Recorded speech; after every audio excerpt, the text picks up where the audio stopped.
Kanpur test ऐसे रोमांचक mode पर है जहां से आप ये नहीं कह सकते कि यार इंडिया पक्का जीत रहा है, और आप ये भी नहीं कह सकते बांग्लादेश बिल्कुल ही हार रहा है, और ये भी नहीं कह सकते कि ये टेस्ट मैच ड्रॉ होगा, क्योंकि अभी फिलहाल अगर आप देखेंगे इस मैच में भाई इंडिया वैसे आगे है लेकिन बांग्लादेश उतना पीछे भी नहीं, बिकॉज 26 बना चुका है सेकंड इनिंग में बांग्लादेश का स्कोर और 2 आउट हुए। हालांकि अभी असली बैटिंग दिन की आनी बाकी है, जिसमें मोमिनुल हक भी है जो पिछले इनिंग के हीरो हैं, जिन्होंने शानदार बल्लेबाजी की थी, 100 बनाया था, नॉट आउट आए थे इस टीम के लिए। और अब अगर आप देखें तो भारतीय टीम के पास 26 रनों की लीड है, और 26 रन काफ़ी इंपॉर्टेंट हो जाते हैं। और जो 5वें दिन का फर्स्ट सेशन होगा वहाँ से शायद डिसाइड हो जाएगा कि मैच ड्रॉ होगा, बांग्लादेश जीतेगा या फिर इंडिया। वैसे मुश्किल लगता है यार बांग्लादेश मैच जीत ले भाई, बचा ले बस बांग्लादेश। सवाल भी यही है, क्या ये बांग्लादेश कानपुर टेस्ट मैच बचा पाएगा? आपकी क्या राय, आप भी बता सकते हैं, बट मुझे मुश्किल लगता है। मुश्किल इसलिए लगता है मुझे, जो ये बैटिंग आई ना खासकर रोहित और जायसवाल की, इसने पूरी तरीके से बाहर कर दिया मैच से बांग्लादेश को। मुझे ऐसा लगता है पर्सनली, बिकॉज दोनों ने भाई क्या बल्लेबाजी की, और खासकर जायसवाल की हमें तारीफ करनी पड़ेगी, बिकॉज 72 बना दी उन्होंने और कमाल की बल्लेबाजी की उन्होंने। और भारतीय टीम ने 285 बनाए, 9 विकेट इंडिया के आउट हुए और भारत ने पारी डिक्लेयर कर दी। और उसके अलावा अगर देखें जायसवाल की 51 गेंद में भाई 12 चौके और 2 छक्के की मदद से उन्होंने 72 रनों की पारी खेली। रोहित ने 11 गेंदों में 1 चौका और 3 छक्के की मदद से 23 रन बना दिए। शुभमन गिल ने 36 में 29 बनाए। ऋषभ पंत ने 11 गेंदों में 9 रन बनाए। विराट कोहली ने 35 गेंदों में तेज तर्रार 47 बनाए, और केएल राहुल ने भी शानदार बल्लेबाजी की। लेकिन कुल मिलाकर यहाँ पर देखें तो भाई बांग्लादेश की ओर से देखा जाए तो भाई 7 विकेट आज उन्होंने खो दिए अपने, और बांग्लादेश की जो पहली पारी थी वो 233 रनों पर सिमट गई। और बांग्लादेश के लिए मोमिनुल हक को कहते हुए साडा हक एथे रख, मोमिनुल हक तो खड़े रहे थे लेकिन बाकी बल्लेबाज एक के बाद एक आउट होते चले गए। कोई बल्लेबाज बड़ी पारी नहीं खेल सका और अकेला लड़ा, मोमिनुल हक अकेला खड़ा।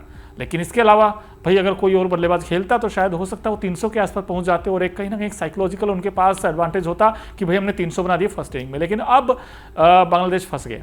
बांग्लादेश इसलिए फंस गया है क्योंकि भाई पहले 26 रन बनाने पड़ेंगे उनको, और 2 विकेट वैसे आउट हो चुके हैं। 8 विकेट हैं, वो 8 विकेट क्या इस टीम का जो स्कोर है सेकंड इनिंग में भाई लीड काट कर, क्या ये 150 200 बना सकते हैं? क्या 180 190 बना सकते हैं? लड़ने लायक स्कोर बन सकता है? क्योंकि भैया ने जो पिच अब तक देखा है यहाँ पर ब्लैक सोइल जो विकेट है यहाँ पर गेंद थोड़ा सा नीचे रहता है, और हमने अश्विन के जो दोनों विकेट्स अगर आप देखेंगे तो अश्विन का भी गेंद थोड़ा नीचा रहा था फर्स्ट विकेट जो आउट हुआ था। तो ऐसे में भाई ये विकेट पर उतना बाउंस शायद नहीं होगा, और बाउंस नहीं होगा तो इसका मतलब ये है कि स्पिनरों को थोड़ा सा और अनुकूल होता चला जाएगा। 5वें दिन की बात मैं कर रहा हूँ, और वहाँ पर 4th इनिंग इंडिया को खेलनी, ये कहीं ना कहीं माइंड में होगा इंडिया के कि भाई हम 4थी इनिंग हमें ही खेलनी है। तो ऐसे में बांग्लादेश को रोकना चाहेगा भारत। और लेकिन बांग्लादेश क्या कहते हैं ना, जब विपरीत परिस्थितियां हो यानी कि टफ सर्कमस्टांसेज हो और मुश्किल सिचुएशन में कुछ खिलाड़ी बिखर जाते हैं, कुछ निखर जाते हैं। क्या मोमिनुल हक, लिटन दास, मुशफिकुर रहीम, शाकिब अल हसन, मेहदी हसन मिराज, क्या ये 5 बल्लेबाज इस टीम के लिए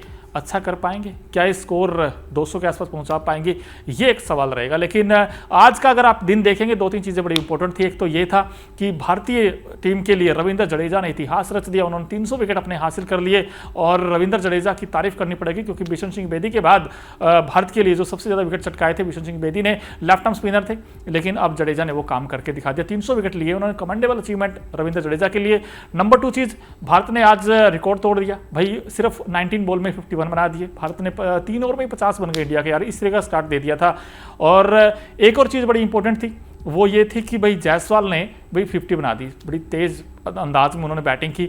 और कुल मिलाकर आज का ये रहा इस मैच का रिजल्ट्स। लेकिन आज विकेट्स भी बहुत गिरे। विकेट इसलिए गिरे क्योंकि भाई 7 विकेट तो बांग्लादेश ने खो दिए, और उसके बाद 9 भारत ने खो दिए, यानी कि 9 और 7 16, और 2 आउट इनके, 18 विकेट गिरे एक दिन में। आप सोच सकते हैं 5वें दिन में रिजल्ट आ सकता है, लेकिन उसके लिए अच्छा क्रिकेट हम देखने की उम्मीद कर सकते हैं दोनों टीमों के बीच। लेकिन आप हमें बताइए, आपको क्या लगता है, क्या ये कानपुर टेस्ट इंडिया जीत रहा है, ड्रॉ हो रहा है, या फिर बांग्लादेश पलटवार कर रहा है? कमेंट बॉक्स में अपनी राय जरूर दें।